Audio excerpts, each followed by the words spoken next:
Hi, this is Dan Bowen with a text-to-speech reading, Part 2 of Research Ballooning from 1959, covering Chapter 3.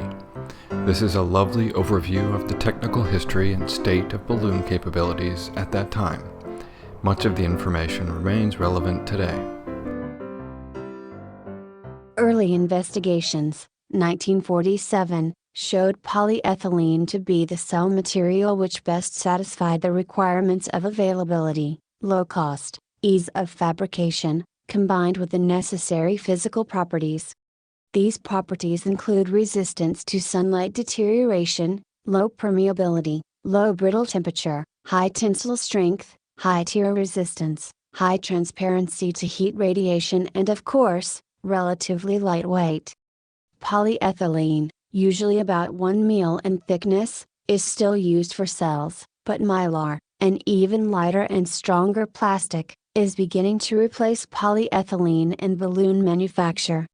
At present, plastic balloons are made by the General Mills Company and the Winson Company of Minneapolis and the Raven Company of Sioux Falls. The cells come in several standard shapes and can be made to order in many other designs. Cylindrical balloons made with straight gores are best suited to heavy load carrying, and the so-called nomograph cells, Figure 2.1, are used for high altitude work. A compromise between cylindrical in sections which flare out to wider center gore sections, is another standard balloon model. The nomograph, or natural shape balloons, are the result of research done at the University of Minnesota to find the shape which a given amount of lifting gas will assume at a given altitude. These cells, which look like inverted teardrops, are designed to assume the same shape as the gas does at the floating altitude. They do nothing but enclose the gas and so experience no circumferential tension. The nomograph cells are made from tapered gores of plastic heat sealed together. Plastic tapes cover the seams that are formed. These converge at the top of the cell and are attached at the cell bottom to a metal ring, from which the load is suspended. The system of tapes distributes the load stresses over the whole balloon, an arrangement that is particularly necessary for natural shape balloons whose gores taper down to a point at which the film alone could support very little weight. As the balloon rises into areas of less pressure, the lifting gas within expands until the cell is completely inflated. At this altitude, the balloon still has excess buoyancy, or free lift, and continues to rise.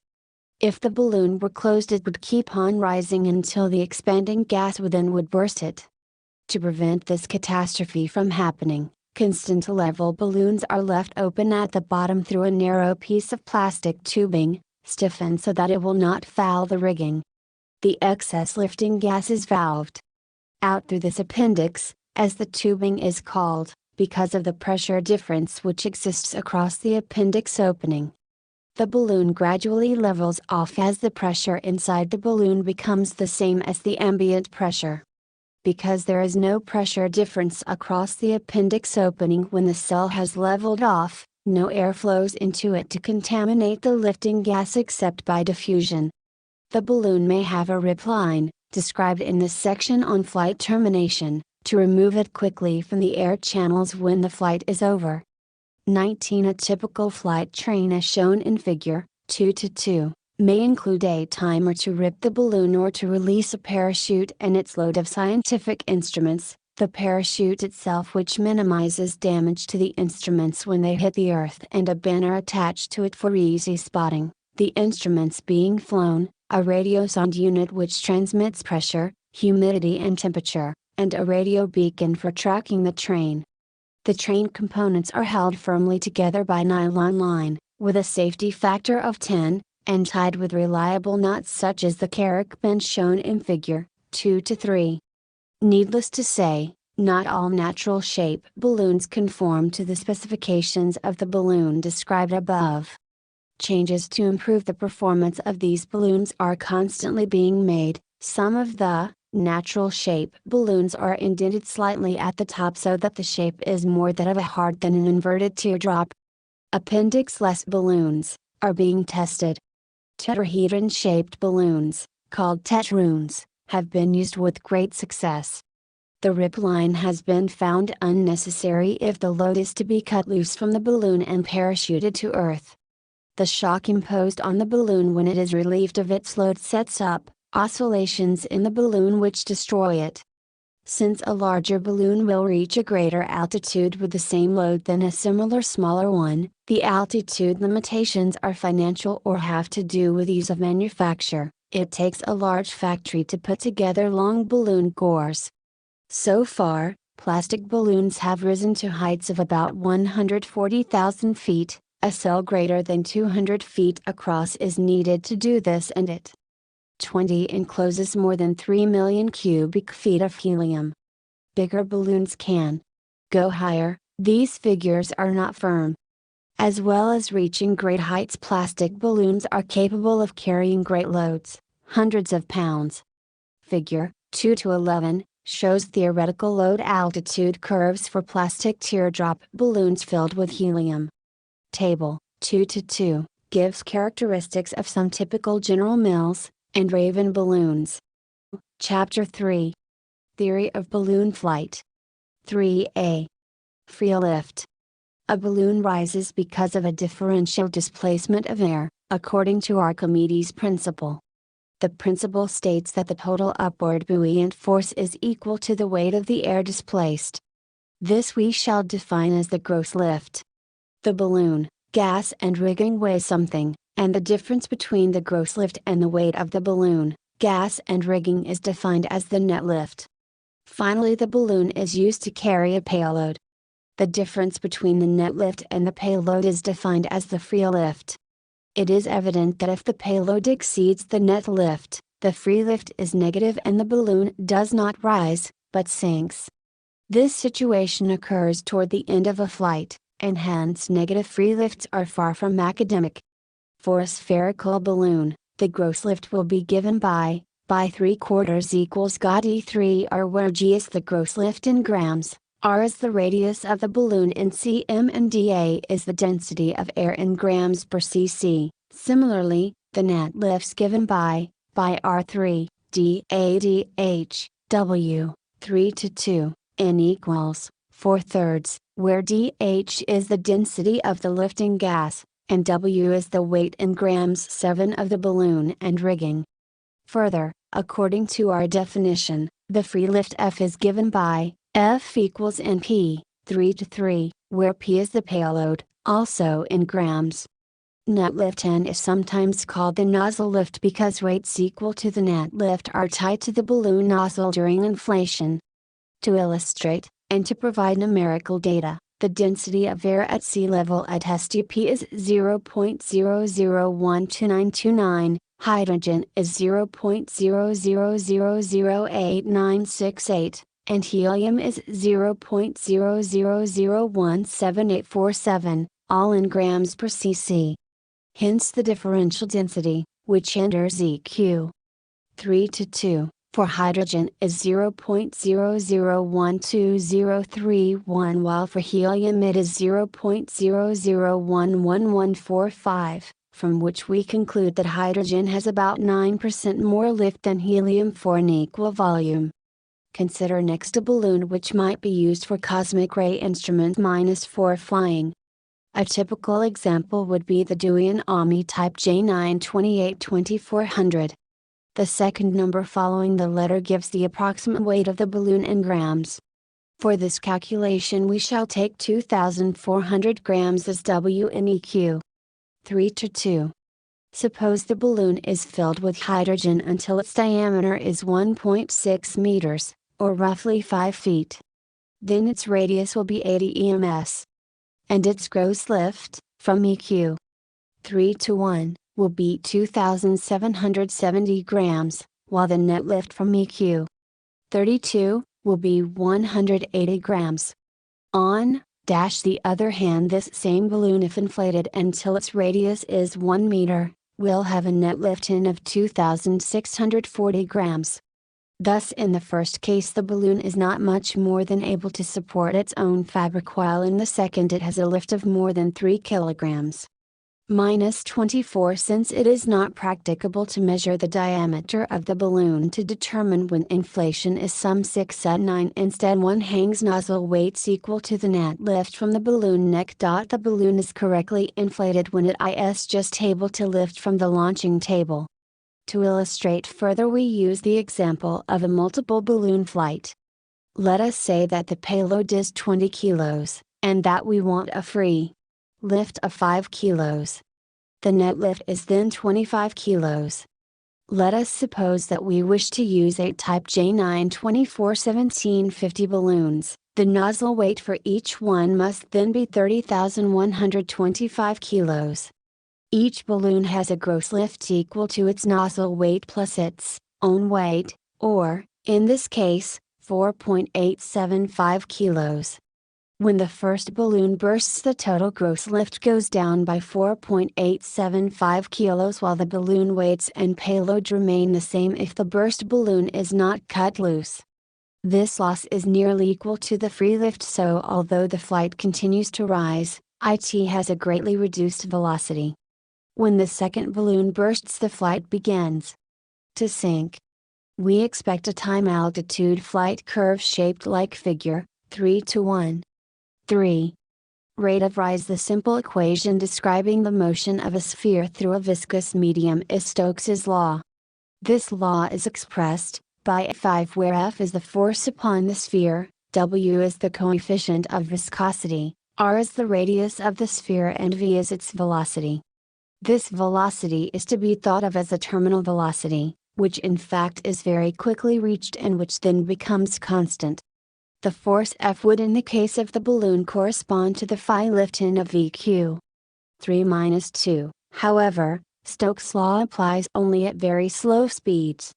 It assumes a streamline flow around the balloon. If the velocity exceeds a certain amount, the flow of the air around the balloon will not be streamlined but turbulent. Since we seldom fly balloons at speed so slow as to have EQ 3-4 correctly describe their behavior, we shall not discuss it further. Calculations of the velocity of movement of a sphere in a medium, followed by a turbulent wake, are very complex and usually involve one or more empirical quantities. Curves of the dependence of V on N have been determined experimentally. Motion of a sphere at such a velocity that it is followed by turbulence is, where K is A, F equals kd, G, V2A, 3-5, dimensionless constant depending on the geometrical shape of the body and the Reynolds number. D is the density of the air in grams per cc, G is the acceleration due to gravity, V is the velocity, and A is the cross-sectional area of the sphere.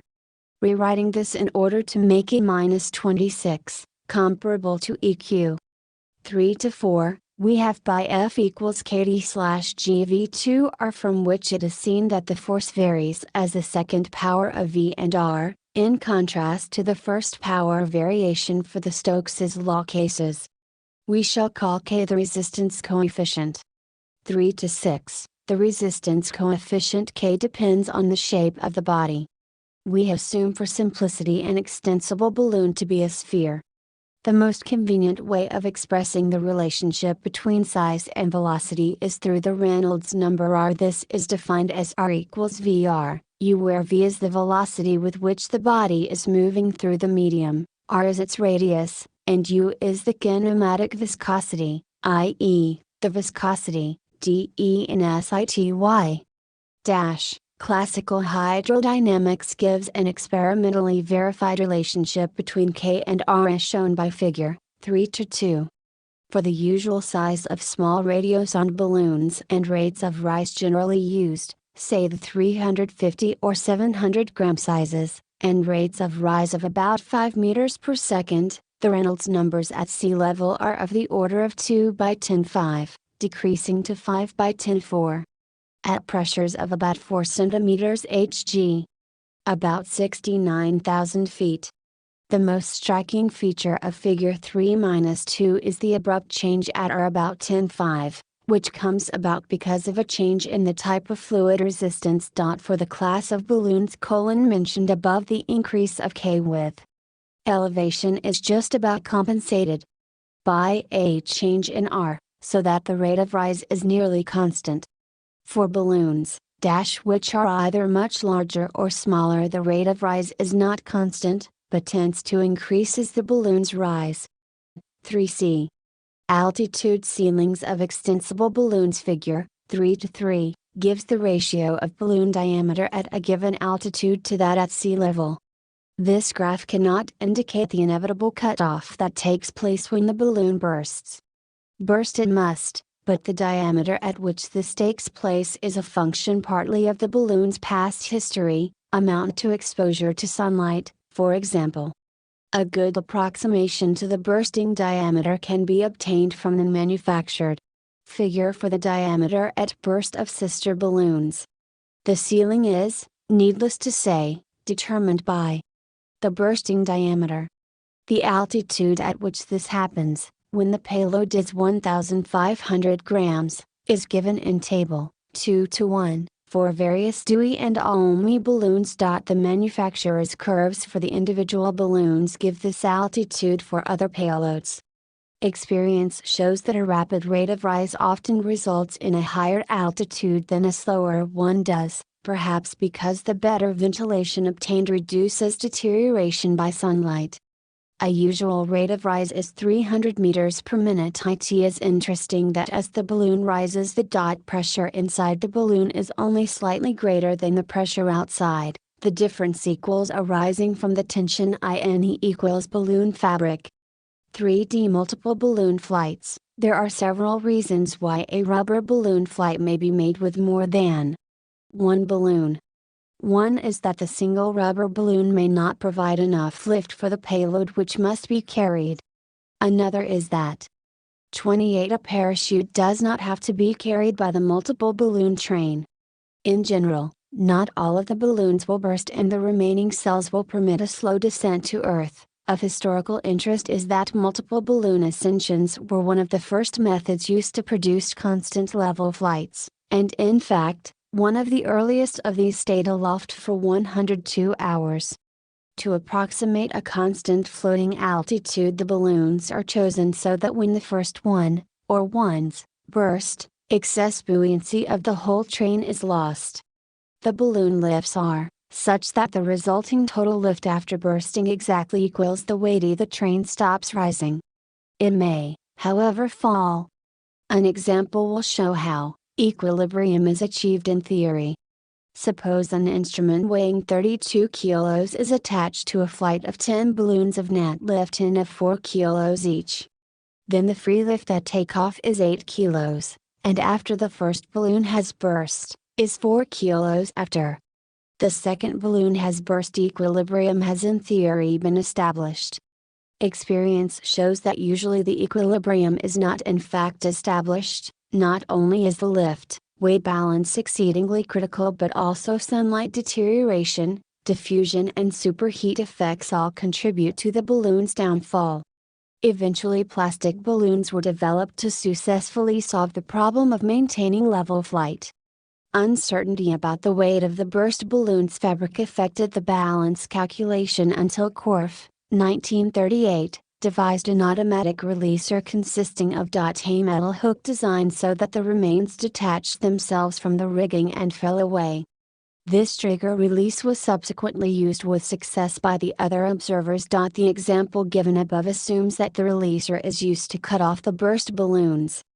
-29 Figure 3-4 shows two ways of attaching the balloon together have been used. The first of these arrays, with balloon spacing about 25 feet, while easy to spot, is also difficult to launch. The second type of array is easier to handle but may be undesirable aerodynamically. If the balloons are at the same level, low pressure regions are set up between them as they rise and they may oscillate violently.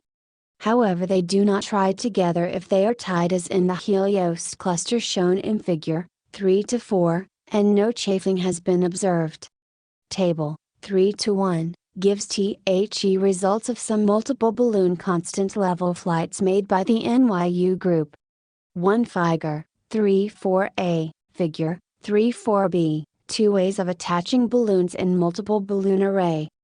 31.3 Altitude ceilings of non-extensible balloons. Although a neoprene balloon will continue to rise until it bursts, a polyethylene cell tends to float at the level that it has reached when it is fully inflated.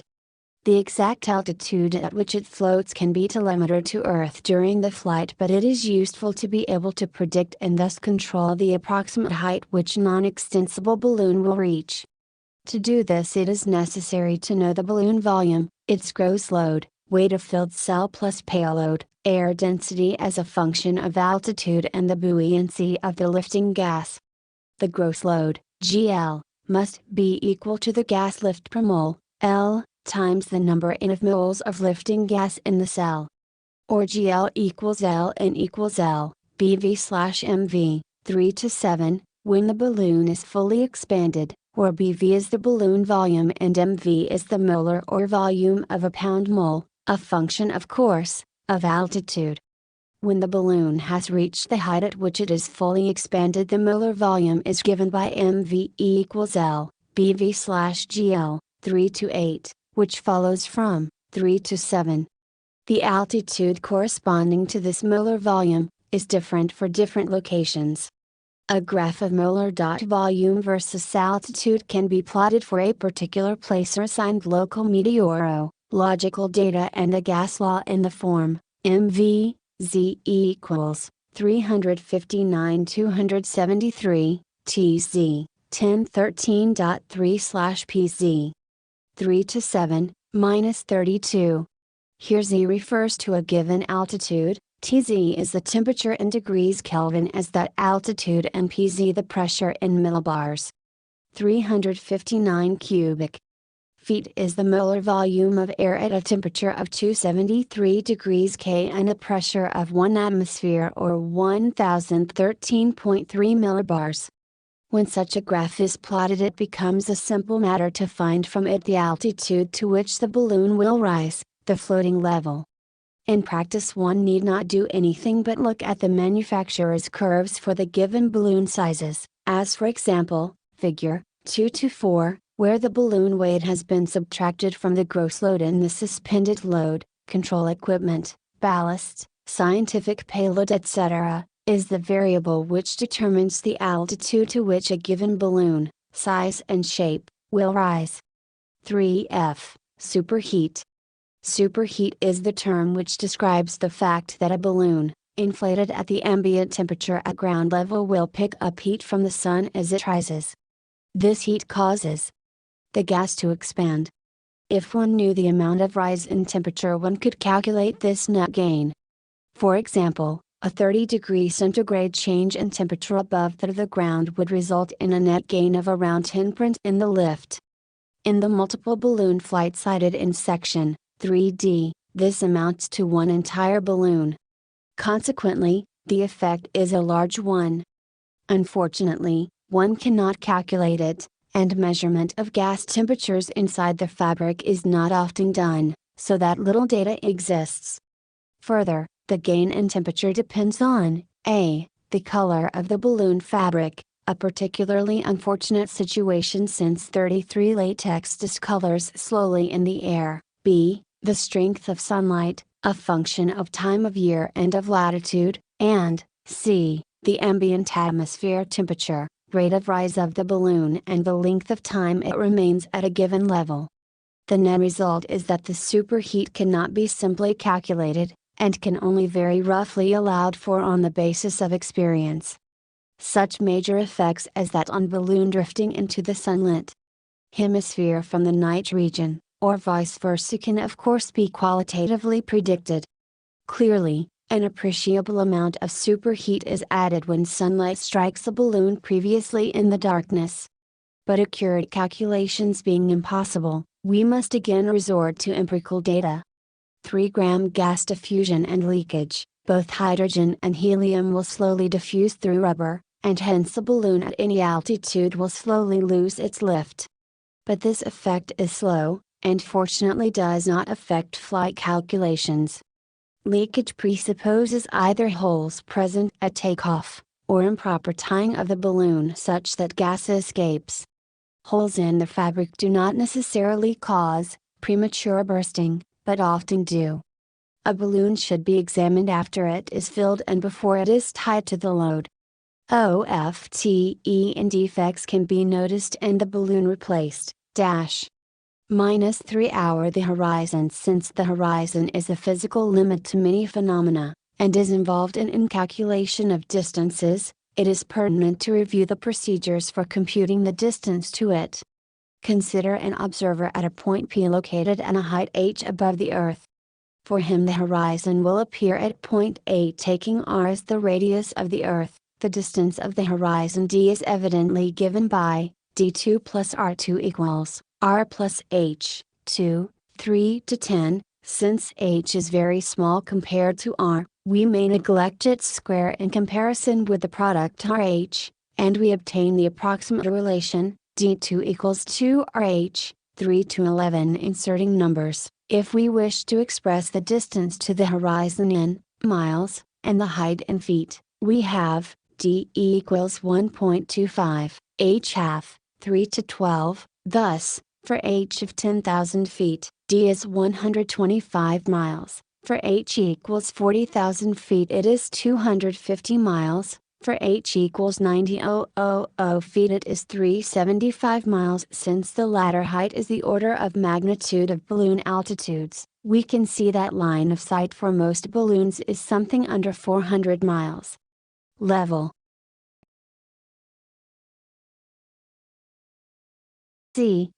If the receiver is at an appreciable elevation, account must be taken of this.